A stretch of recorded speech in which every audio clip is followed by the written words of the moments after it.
Salam sejahtera para pendengar yang terkasih. Selamat bertemu kembali dengan Yayasan Pelayanan Media Antioquia yang didirikan oleh Pendeta Bigman Sirait untuk melayani Tuhan Kepala Gereja melalui media. Untuk memperluas wawasan umat Tuhan, PAMA juga menerbitkan tabloid Kristen Reformata, Reformata Online, Reformata Audio Streaming. Juga tersedia buku-buku karya Pendeta Bigman Sirait dan ratusan CD khotbah. Doakan dan ikutilah pelayanan PAMA di radio di berbagai kota dan pelayanan televisi di Indovision, Live Channel, Cablevision, Family Channel. Untuk informasi lebih lengkap, klik www.reformata.com, www.reformata.com, www.reformata.com. Kini tibalah saatnya kita akan menikmati kebenaran firman Tuhan bersama Pendeta Bigman Sirait. Selamat mendengarkan, Tuhan memberkati. Kami bersyukur, kami berterima kasih kepada Tuhan yang mempersekutukan kami Minggu yang kudus, di mana kami boleh bersekutu yang mestinya dengan tulus untuk terus belajar apa yang menjadi kehendak-Mu dalam hidup ini. Karena itu, tolong mampukan kami dalam belas kasihan-Mu Tuhan, supaya sungguh kami menjadi layak. Beri kami pencerahan untuk mengerti, kekuatan mengaktualisasi, sehingga kami tidak terjebak dalam kerutinitasan hidup keagamaan kami. Tuhan, kami sadar tak mudah di tengah zaman yang bengkok ini. Mampukanlah kami untuk berdiri tegak, berjalan lurus, seturut kehendak-Mu, supaya sungguh di dalamnya nama Tuhan dipermuliakan. Dalam kerinduan kami semakin mengenali Kristus Yesus Tuhan kami.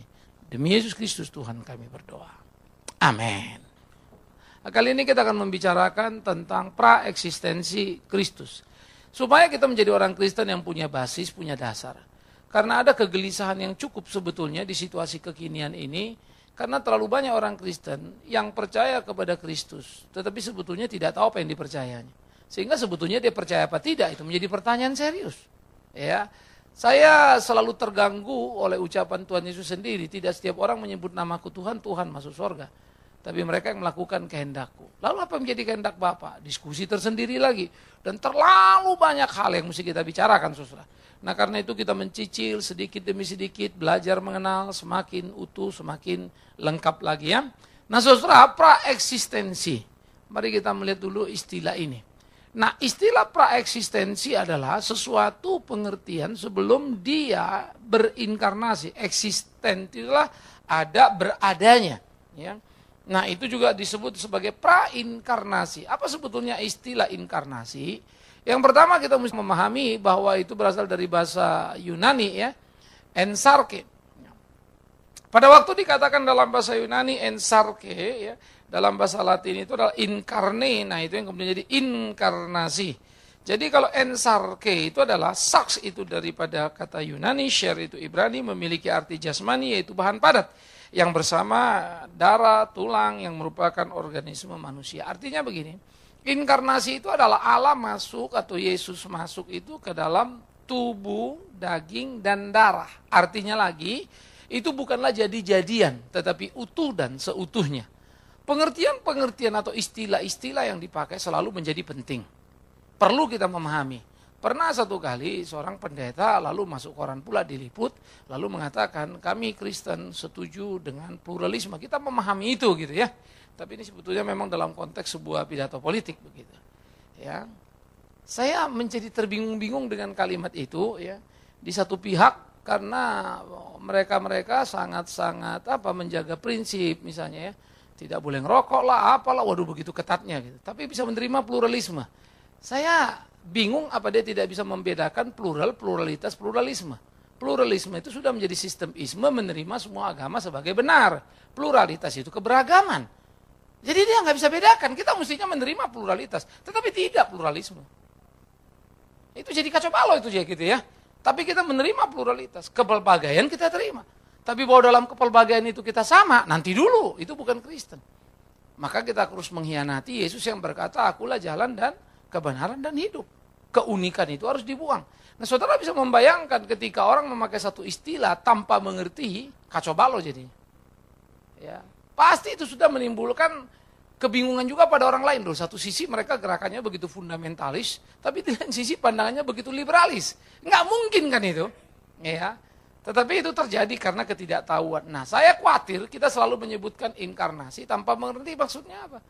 Sehingga kata inkarnasi masuk ke dalam daging dan darah secara sederhananya menjadi tubuh yang seutuhnya. Mau mengatakan bahwa Yesus manusia, Allah yang jadi manusia itu bukan jadi-jadian. Itu ya. Jadi beda dengan konsep para dewa-dewi, konsep dengan berbagai hal yang ada di dalam dunia ini. Ya, bumi langit bedanya. Jadi dia Allah yang sungguh dan menjadi. Mengapa ini menjadi penting? Ini menjadi penting karena pergumulan gereja di waktu mula-mula, di waktu lampau. Bagaimana memahami Yesus ini? Ya, Origen adalah seorang bapak gereja yang kemudian berkata, dia setengah Allah, dia setengah manusia. Ya, ada ratusan tahun kemudian gereja menerima dia setengah Allah, setengah manusia. Tetapi kemudian ada muncul lagi seorang bernama Arius. Lalu dia bilang, loh, kalau Yesus setengah Allah, berarti bukan Allah, kan setengah. Setengah manusia berarti bukan manusia. Lalu apa identitasnya? Nah, muncullah kemudian Athanasius lalu mengatakan dia Allah sejati, manusia sejati. Nah, jadi histori ini kita mesti ngelihat sehingga pemahaman inkarnasi ini harus kita pahami. Nah, kalau kita berbicara prainkarnasi Yesus berarti sebelum dia masuk ke dalam daging dan darah menjadi manusia seutuhnya, apa dia? Kan itu problemnya. Siapa dia ini?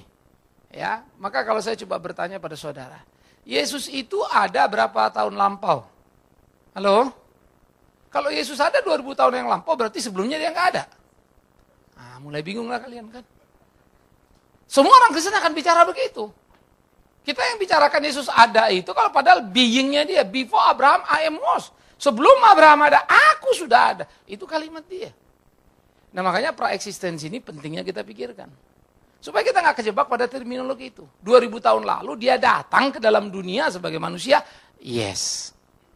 Tapi bukan dia ada. Datang sebagai, ya masuk ke dalam daging dan darah itu, inkarnasi itu.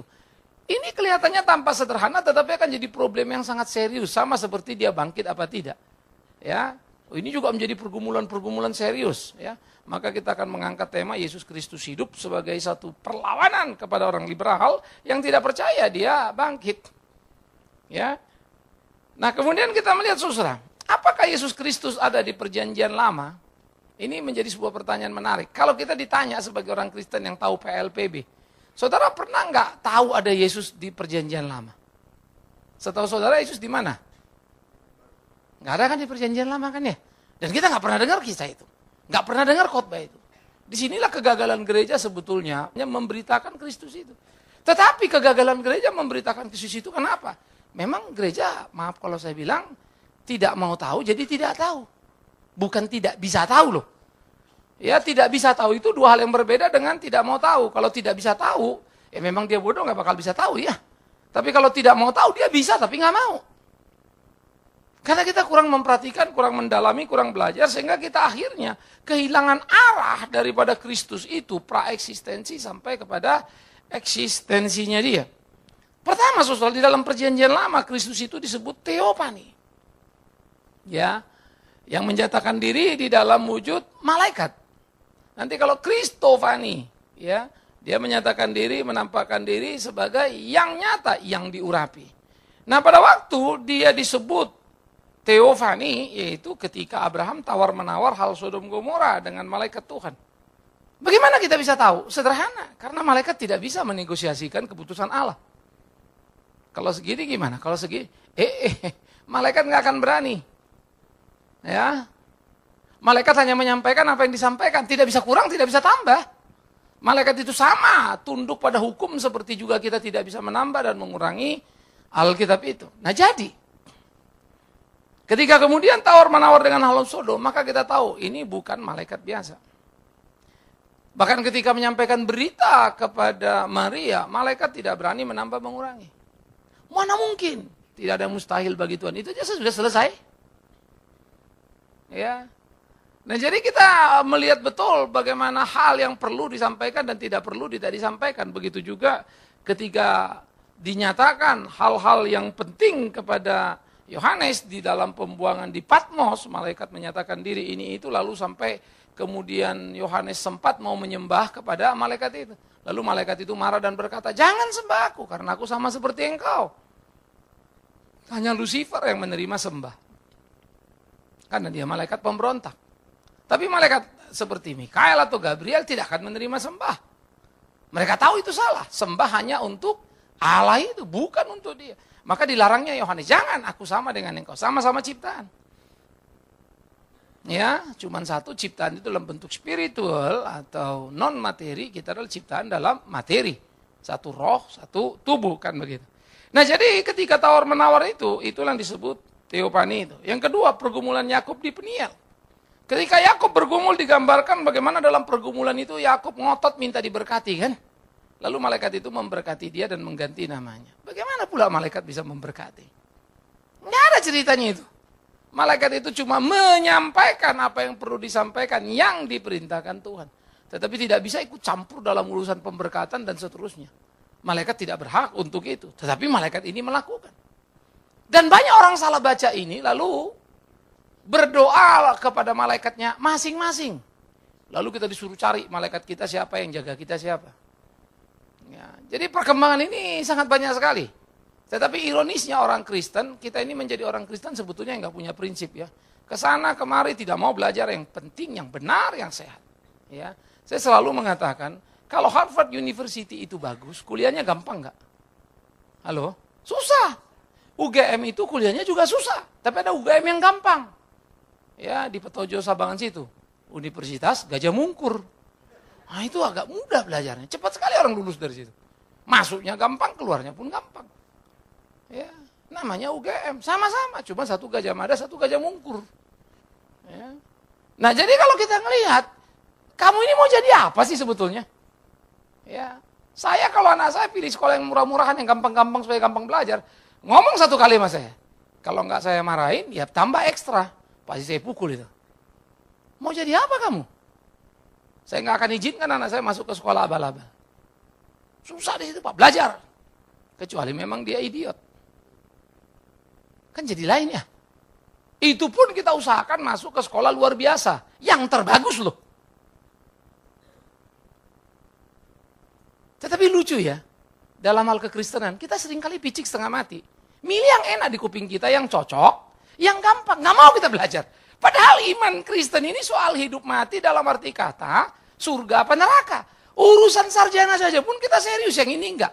Apa enggak terlalu gitu. Nah ini yang mesti kita pikirkan dengan serius, pola berpikir. Saya waktu jadi pendeta dan saya berpikir sebagai pendeta, saya ini akan mau cerita apa yang orang senang dengar atau apa ya? Maka saya akan menghina diri saya kalau itu pilihan saya. Ngapain saya jadi pendeta? Enggak usah orang jadi pendeta kan? Asal pintar ngomong pun jadi, selesai. Apalah sulitnya? Ya, maka saya harus bertanggung jawab dengan pilihan saya, dan saya harus bertanggung jawab dengan khotbah saya, maka semua apa yang saya lakukan harus saya serius. Persiapan dengan baik-baik. Resikonya ya capek. Tapi masa mesti takut sih untuk itu? Enggak boleh dong. Ya, kita mesti lakoni, kita mesti jalani, kita mesti kerjakan itu semua begitu. Nah jadi bagaimana pergumulan Yakub di Peniel menunjukkan itu. Yang ketiga, bala tentara Allah. Maka dikatakan datanglah malaikat bala tentara Allah itu dan Yosua sujud menyembah kepadanya. Unik banget ya. Kok Yosua menyembah malaikat? Dan malaikat itu nggak nolak. Padahal Wahyu dengan jelas menceritakan. Malaikat tidak mau disembah. Siapa dia kalau bukan Teofani itu? Siapa dia kalau bukan Kristus itu? Jadi jangan pernah berpikir saudara berharap seperti Yakub, seperti Yosua atau seperti Abraham ketemu malaikat lalu tawar-menawar untuk menyampaikan kepada Allah. Itu adalah kengerian yang sangat luar biasa dalam kesalahan kita mengerti. Ya, malaikat tidak seperti itu. Ya, itu sebab siapa malaikat ingin sama dengan Allah, dia terbuang, namanya Lucifer. Siapa malaikat pengen disembah, namanya Lucifer. Tapi Yakub tidak sedang berurusan dengan Lucifer. Lalu siapa orang ini? Jelas bukan Mikael. Siapa orang ini? Jelas bukan Gabriel. Siapa orang ini? Kristus yang menyatakan diri. Itu sebab ketika dia berkata, before Abraham I am also, itu sebelum Abraham ada, aku sudah ada. Itu mengacu kepada sistem bagaimana nilai janji Allah dikatakan mulai kepada Abraham kan, keturunanmu akan dan seterusnya. Sehingga itu mengingatkan orang-orang Israel.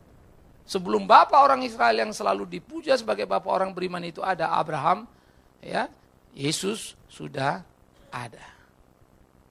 Ya. Abraham memohon kepadanya, mendengar. Sehingga Yesus pernah bicara, kau tahu Abraham? Dia rindu menunggu aku bahkan sampai saat ini. Dan kalau kau anak Abraham, kau pasti akan mendengarkan apa kataku. Kau mau membunuhku karena kau anak setan. Ngamuk lah orang Yahudi di situ. Ya, padahal memang betul Yahudi itu setan. Karena mereka mau membunuh Yesus. Bayangkan kalau gereja sekarang yang miring-miring, yang bengkok-bengkok. Setan kau. Kira-kira ngamuk apa enggak? Disyula kita ya. Bawalah kita ke pengadilan. Perbuatan tidak menyenangkan dan seterusnya kan. Jadi tidak usah heran kalau kemudian Yesus pun dicari jalan bagaimana menghabisi dia. Karena dia terlalu benar. Di dunia yang terlalu jorok itu. Ketika kita benar di dunia yang jorok itu beratnya setengah mati ya. Karena kita jadi melawan arus. Ya. Nah oleh karena itu saudara, kita bisa melihat Kristus sudah hadir. So di PL udah menyatakan diri, yes. Ya, itu menarik. Kemudian kita juga bisa melihat bagaimana di dalam perjanjian baru dia disebut Kristofani. Maka Yesus yang akan lahir akan menyelamatkan umatnya itu ada di dalam Matius 1 ayat 21. Dia akan datang dan dia akan menyelamatkan umatnya. Bagaimana sih ada orang baru lahir sudah punya umat? Coba pikir baik-baik, bagaimana tuh kalimat? Itu kalimat kan kita tahu ya, tapi kita nggak pernah perhatiin kan. Bagaimana mungkin dia baru lahir untuk menyelamatkan umatnya? Lah berarti kan umatnya sudah ada di sana. Iya. Yang diselamatkannya kan orang yang lebih dulu dari dia lahir. Lah iya. Ini bagaimana ceritanya? Karena memang dia melintasi ruang dan waktu. Dia bukan Allah yang dikurung ruang dan waktu. Dia ada, dikatakan dalam Yohanes 8. Sebelum Abraham ada. Yohanes pasal 1 ayat 1-3. Pala mudanya adalah firman. Firman itu bersama-sama dengan Allah dan firman itu adalah Allah. Ia pada mulanya bersama dengan Allah, segala sesuatu dijadikan oleh dia, ya. Tanpa dia tidak ada apapun sesuatu yang jadi dari segala yang ada. Nah, jadi saudara kalau kita melihat di dalam bagian-bagian seperti ini, bagaimana kemudian ya Kristofani itu dinyatakan secara utuh. Bagaimana Kristofani itu dinyatakan secara penuh dan tidak terbantah. Ini menjadi pemahaman yang perlu untuk kita pikirkan bersama. Ya, jadi Yesus yang akan lahir sudah disampaikan. Dia akan menyelamatkan umatnya. Dan Yesus bicara sama orang Israel. Aku ada sebelum Abraham ada. Jadi dengan segera, mudah sekali kita mendeteksi di Alkitab. Fakta itu.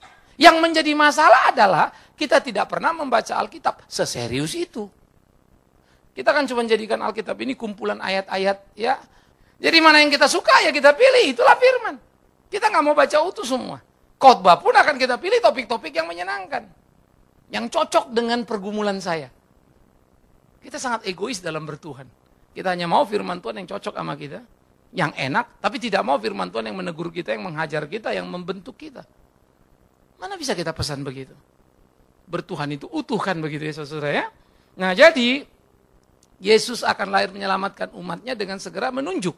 Dia datang untuk umatnya. Yohanes pun bilang begitu. Dia datang untuk umat kepunyaannya. Tetapi umat kepunyaannya tidak mengenal siapa? Dia. Umat kepunyaannya tidak kenal dia. Akibatnya umat itu mengusir dia, menolak dia. Dia datang pada umat kepunyaannya. Kapan punyamu? Emang kapan kau beli? Karena memang dia yang menciptakannya. Ya, nanti kita akan menemukan begitu. Dia ada sebelum Abraham ada bapak orang beriman yang dipuja-puja Israel. Maka akhirnya ukuran hidup itu gampang. Jangan bilang kau Kristen karena kau ke gereja. Tapi kau Kristen apa tidak itu karena kau melakukan apa tidak apa perintah Allah. Ya, jangan bilang kau Kristen karena kau pendeta. Ya. Tapi kau Kristen bukan karena pendeta, karena melakukan apa perintah Allah. Jangan bilang engkau Kristen hanya karena engkau aktif di dalam gereja dan seterusnya. Omong kosong itu. Maka pergumulan hidup kita, kualitas hidup kita itu harus jadi ukuran yang penting dalam keseharian kita. Nah bagian-bagian inilah sebetulnya yang harus kita mengerti saudara yang kekasih secara utuh dalam kehidupan kita. Yang berikut. Kita akan melihat berdasarkan kitab Injil Yohanes, pertama disebut firman itu bersama dengan Allah. Ya, bersama Allah menyatakan diri. Pada mulanya firman itu bersama-sama dengan Allah. Jadi Allah yang hidup, Allah yang kekal. Di sana ada firman hidup, firman yang kekal itu. Jadi ada Allah yang hidup, ada firman yang hidup, ada. Di mana? Di surga sana, di kekekalan. Yesus sudah ada, sudah. Jadi bukan 2000 tahun lalu. No, sebelum itu dia sudah ada. Dia datang ke dalam dunia, kira-kira 2000 tahun yang lalu itu. Tapi dia ada, sudah sejak dulu. Di dalam dunia dan berkarya untuk dunia ini. Yang bikin dunia ini dia kok. Lalu dikatakan pada mulanya firman bersama dengan Allah dan firman itu adalah Allah. Maka waktu dikatakan firman itu adalah Allah, sudah dibuat oleh Yohanes kesejajaran, kesama hakikatan. Yesus dan Allah. Saya mau tanya saudara, mana lebih tinggi Allah Bapa atau Allah Anak? Mana lebih tinggi Allah Bapa atau Allah Anak? Yesus pernah bilang gini, Bapakku yang mengutus aku lebih besar daripada aku. Mana yang lebih besar, Bapa atau Anak? Jadi kalau gitu Allah kan lebih besar Allah Bapa baru Allah Anak. Kapan Yesus ngomong itu? Waktu jadi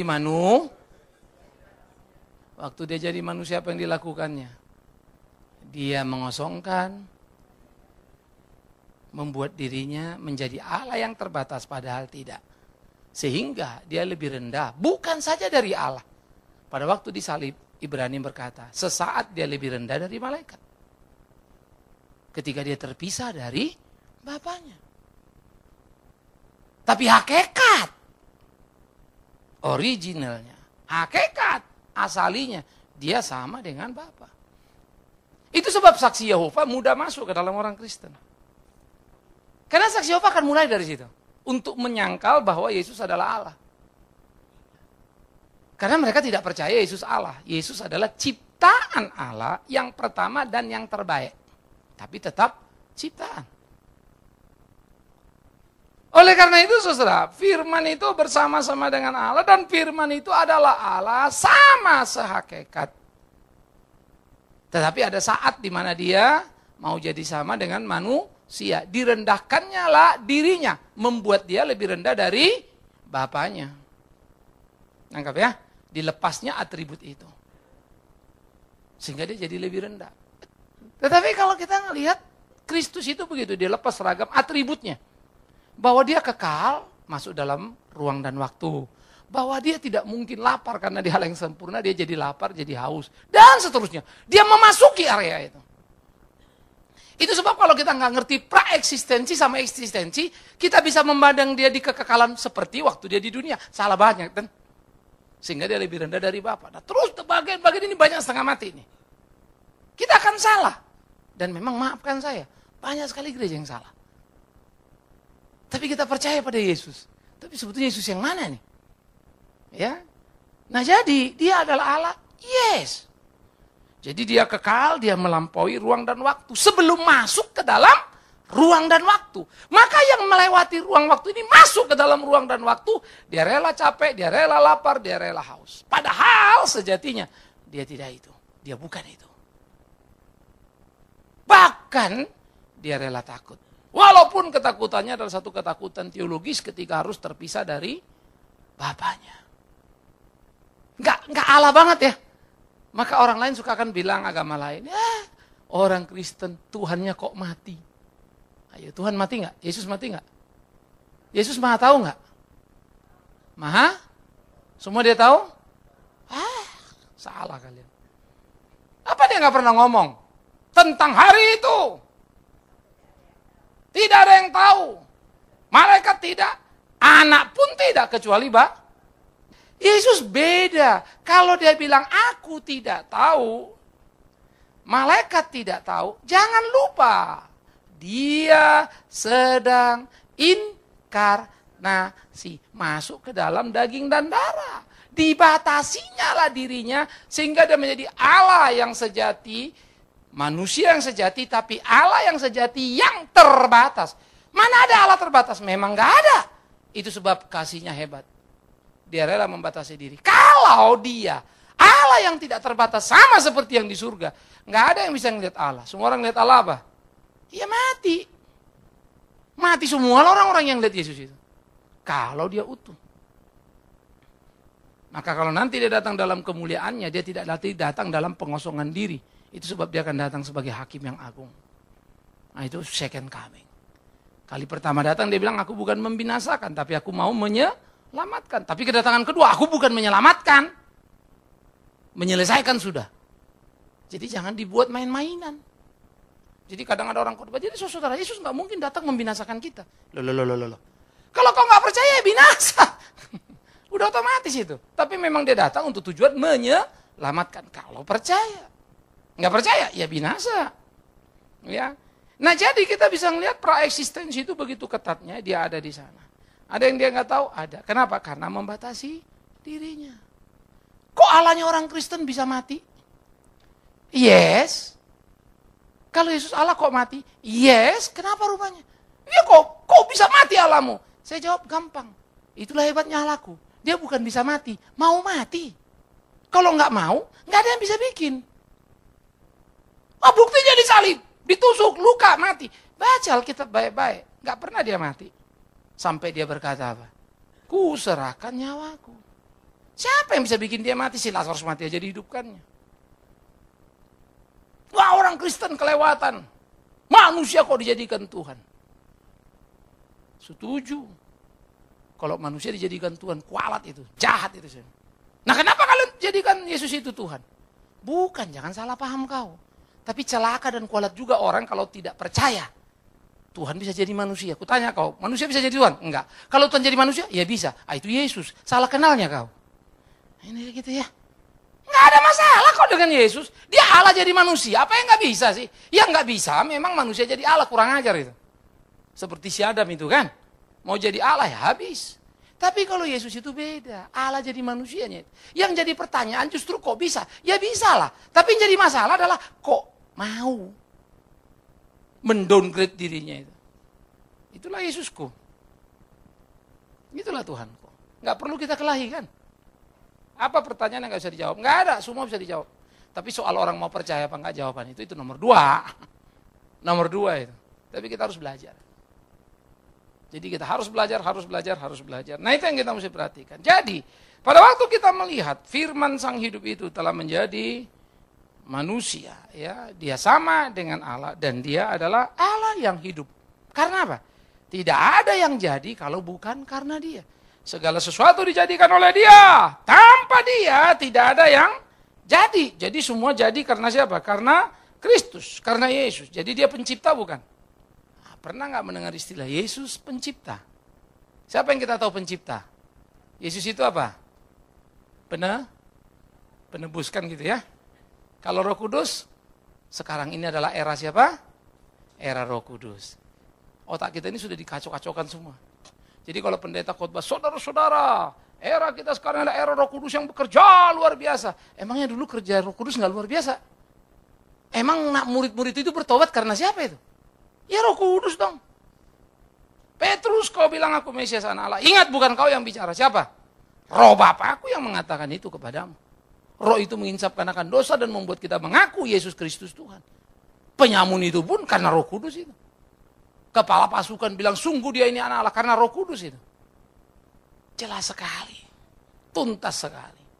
Nah jadi kalau kita memperhatikan saudara, bagaimana prinsip ini harus hati-hati. Tidak ada era-eraan.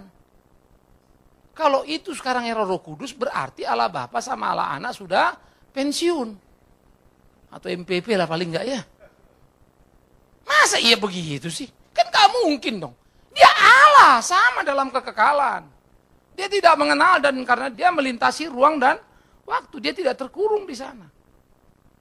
Ya, ini kita harus hati-hati. Nah karena itu, Yesus menciptakan bumi, langit dan semua isinya. Coba kita baca lagi kitab Kejadian, kita pikirkan dulu. Coba ingat. Kejadian 1 terus pasal ayat 1, ayat 2. Ada kata, maka Roh Allah apa? Layang-layang. Artinya apa? Kehilangan keseimbangan. Gitu? Ya enggak lah. Emang melayang-layang terus kok pikir apa? Dalam bahasa Ibrani itu adalah activity yang digambarkan. Maka Roh Allah itu beraktivitas.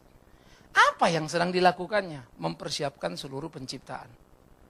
Berfirmanlah Allah, berfirmanlah Allah, berfirmanlah Allah, berfirmanlah Allah, berfirmanlah Allah.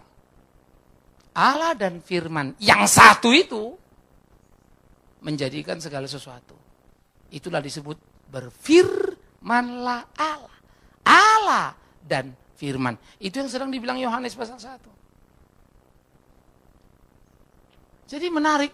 Waktu dikatakan pada mulanya bumi langit gelap gulita. Lalu kan nanti baru dia jadi matahari kan. Jadi ini hari pertama, hari kedua dan seterusnya kan. Terang dulu baru ada bendanya. Padahal logika kita kan benda dulu baru ada terangnya kan begitu. Nah ini pemahaman memang yang kemudian jadi keributan. Ya. Jadi kalau kita ngelihat di dalam bagian seperti begini. Maka kita melihat ada hal yang luar biasa di sana.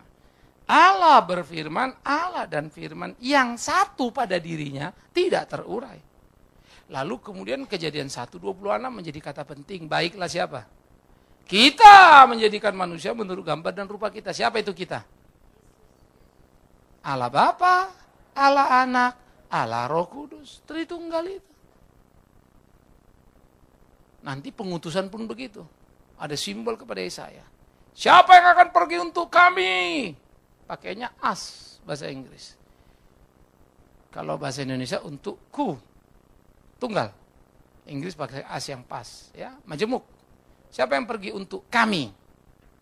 Siapa kami ini? Allah Bapa, Allah Anak, Allah Roh Kudus. Itu dalam pengutusan. Yesaya bilang, ini aku Tuhan, utuslah. Nanti lompat ke perjanjian baru, bagaimana kita selamat? Kalau apa? Kita akan selamat apabila percaya pada siapa? Jadi nggak usah percaya sama Allah. Di mana Allahnya? Di mana Roh Kudusnya? Percaya kepada Kristus yang diberikan oleh Allah Bapa. Karena begitu besar kasih Allah akan dunia ini, diberikannya anaknya yang, maka Allah menyatakan kasihnya dengan memberikan anaknya.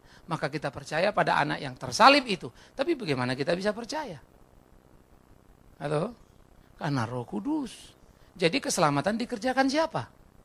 Bapa, kok Roh Kudus? Bapa, anak Roh Kudus. Kalian ini lagi. Udah bolak-balik aku masih nggak salah juga.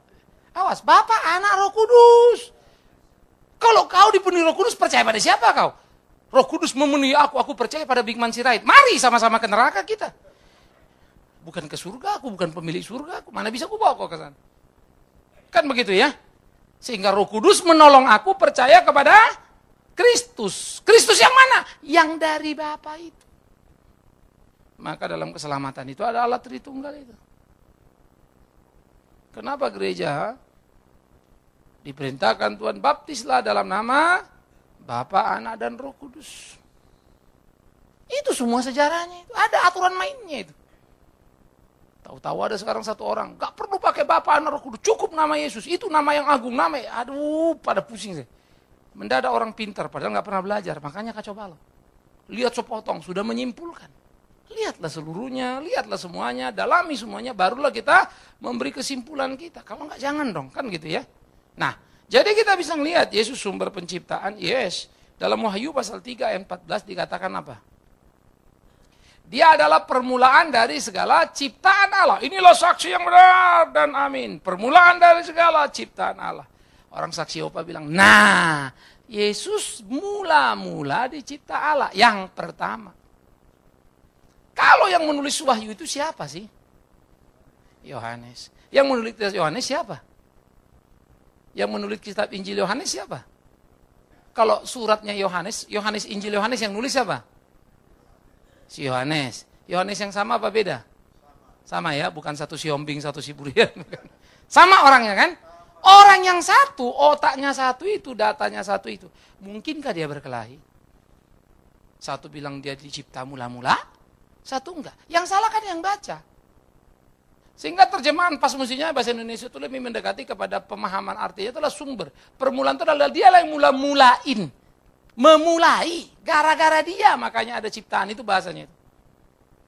Jadi dia ada, maka semua jadi ada. Dialah permulaannya. Bukan dia yang mula-mula dicipta. Cocok dengan Yohanes pada mulanya. Firman bersama Allah segala sesuatu jadi oleh dia. Tanpa dia tidak ada yang jadi. Itulah Kristus Tuhan kita. Jadi saksi Yehova ketika memakai Wahyu itu salah besar. Tapi ada persoalan nanti, dia lompat ke Amsal nanti. Hikmat itu, gambarannya jelas sekali Kristus. Ia menciptakan aku. Wah, itu yang gawat itu. Sebelum segala sesuatu ada. Toh ini Yesus mencipta jelas. Nah, ini problema bahasa memang. Karena persoalan kana yang dipakai di situ, mencipta itu ada 3 kana, memiliki, memperanakan, menciptakan. Ya. Jadi mestinya itu terjemahan kana di dalam hikmat itu harusnya memperanakan. Karena Mazmur pun begitu. Engkau anakku yang kuperanakan. Saya ngomong nih, saudara kan delete saya ya. Terus omongan saya. Keluar kan? Saudara, pertanyaannya gampang. Mana duluan aku sama omonganku? Duluan mana? Aku ada nih, diam kan? Terus ngomong, saudara, mana duluan?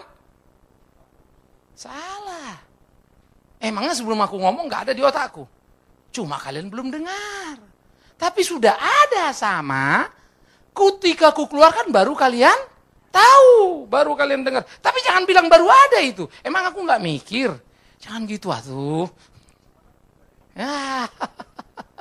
Jadi sebetulnya ketika kita percaya pada Kristus Tuhan kita, maaf ya, mau sama agama apapun kalian berdiskusi, nggak perlu tegang. Kalau dia nggak ngerti, kita pun sudah ngerti.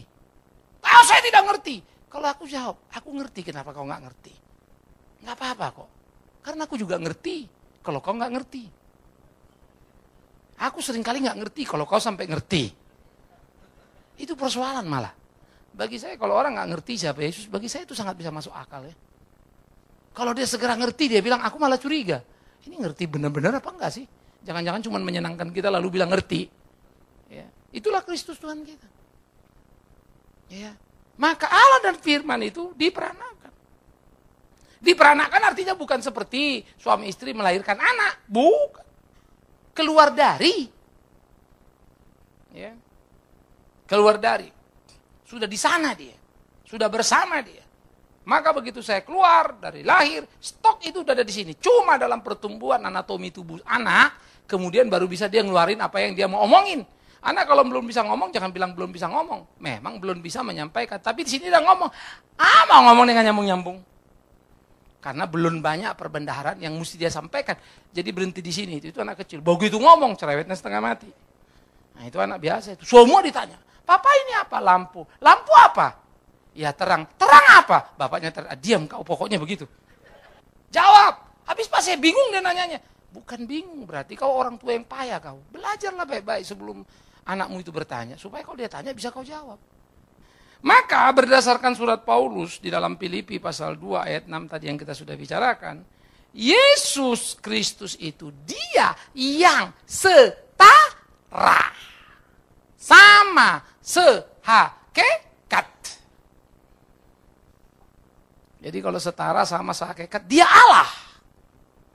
Tetapi, ayat 7, dia Allah yang mengosongkan dirinya. Dan rela mengambil rupa siapa? Seorang manusia, seorang hamba. Dan mati di mana? Waduh, itu berat banget bacanya. Allah, ya. Jadi manusia, turun nggak? Turun ya. Terus manusia, hamba, turun nggak? Karena dia bukan jadi raja loh ya. Kalau kita kan hamba mau jadi raja kan? Kalau dia raja mau jadi hamba. Kalau kita hamba mau jadi, makanya pemberontak semua kita ini. Dia hamba, jadi Allah jadi manusia, manusia jadi hamba. Mati di mana? Kayu salib, itulah mati paling hina. Terkutuklah orang yang mati di atas kayu salib, karena pendosa berat itu. Jadi dia sudah 3 kali turun. Jadi manusia, hamba, berdosa, terkutuk, tersalib. Padahal dia bukan itu, dia Allah yang besar itu. Kalau kita sudah terkutuk pun gak tahu diri. Mau naik jadi raja. Udah itu naik lagi, mau jadi Allah. Itu si Adam Hawa ya. Itulah makanya kita selalu ngotot dan ribut, pengen ke atas semua, pengen jago semua, sampai lupa untuk kita belajar dan mau merendahkan diri. Perhatikan bagian ini. Ya. Nah inilah kita melihat bagaimana kita belajar prainkarnasi Kristus. Kristus sudah ada sejak kapan? Sejak kekekalan. Kapan dia menyatakan diri? Sudah di PL tetapi terbatas.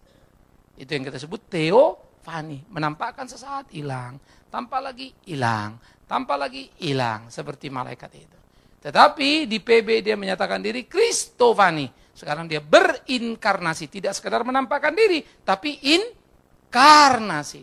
Masuk ke dalam daging dan darah menjadi sama dengan manusia.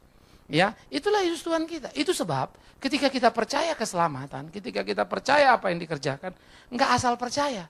Semua orang Kristen kalau tanya percaya Yesus juru selamat, amin, semua juga amin. Bertahun-tahun dijejelin. Tapi kenapa enggak ada yang bisa jawab? Dia Tuhan, ya Yesus Tuhan, tapi dibolak-balik aja pasti bingung semua. Makanya perlu kita bertanggung jawab pada iman kita kan.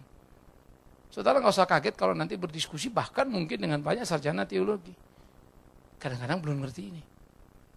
Ya, karena memang sekolah teologi penuh dengan kasih karunia ya. Pas-pasan pun lulus kasih karunia. Jadi kadang-kadang kurang diolah. Pak ini gimana? Sudahlah. Kalau pikiranmu tidak mampu, berdoa. Roh Kudus akan ajar. Padahal gurunya yang bego. Aduh susah kita. Ini guru sudah bodoh, paksa lagi murid jadi bodoh, rusak kita. Mestinya kan, iya saya juga nggak tahu. Kan belajar ya sama-sama ya. Dengan belajar kan kita banyak tahu. Saya banyak belajar dari mahasiswa yang saya ajar. Saya banyak belajar dari pertanyaan yang diajukan. Kadang saya jawab tapi saya pikir-pikir, kalau diterusin di pertanyaan, saya terusin sendiri. Yang nanya nggak tahu kalau itu bisa diteruskan misalnya. Tapi kalau saya teruskan, gawat juga nih. Saya bisa gawat nih. Lalu saya pulang lagi, saya mesti belajar lagi. Saya ditolong banyak orang. Tapi capek ya. Tapi berapalah capek untuk itu kalau untuk Tuhan? Nggak ada lah capeknya ya. Jadi itu sebab kita siap untuk membanting diri kita ini terus mengisi. Supaya kita makin mengerti kebenaran. Tinggal bagaimana kami mengaplikasi itu. Amin. Kita telah mendengarkan firman Tuhan yang disampaikan oleh Pendeta Bikman Sirait. Bagi Anda yang merasa diberkati dan ingin menjadi mitra PAMA dalam melayani melalui doa, daya dan dana, silakan menghubungi kami melalui telepon 021 392 4229 021 392 4229. Email di pama_yayasan@yahoo.com pama_yayasan@yahoo.com. Sampai bertemu kembali di waktu dan gelombang yang sama. Tuhan memberkati.